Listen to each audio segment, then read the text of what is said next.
Hello বন্ধুরা, এই দেখো আমি এখন আলুর তরকারি করব।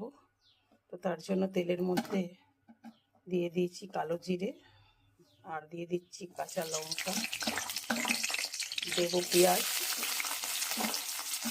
এই আলুর তরকারি দিয়ে খাওয়া হবে লুচি,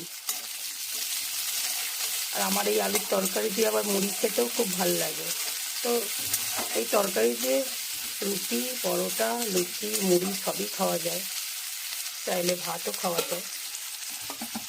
তো এখন আমি আপাতত এই আলুর তরকারি আর লুচি তৈরি করব টিফিনে। দুপুরে কী কী রান্না করব তোমাদের কাছে পরে ভিডিও নিয়ে আসবো বন্ধুরা। তোমাদের কাছে এত ভালোবাসা পাই, তাই প্রত্যেকটা রান্নার ভিডিও তোমাদের সামনে নিয়ে আসি। এই দেখো পেঁয়াজটা কিন্তু আমি অনেকটা লাল করব না, এই যে আলুটা দিয়ে দিলাম।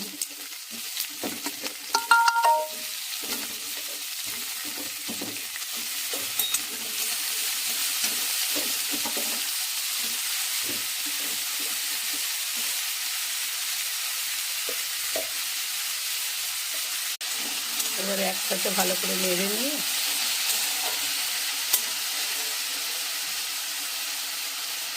দিয়ে দিচ্ছি অল্প পরিমাণে হলুদ।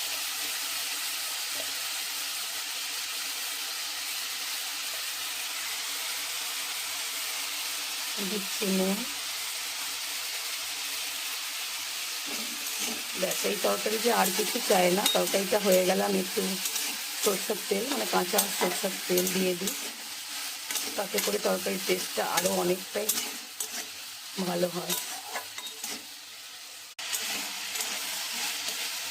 তরকারিটা আমি শুকনো শুকনো করবো, তবে একটু জল দিয়ে সেদ্ধ করে নেবো আলুটা, মাখা মাখা তরকারিটা নামাবো।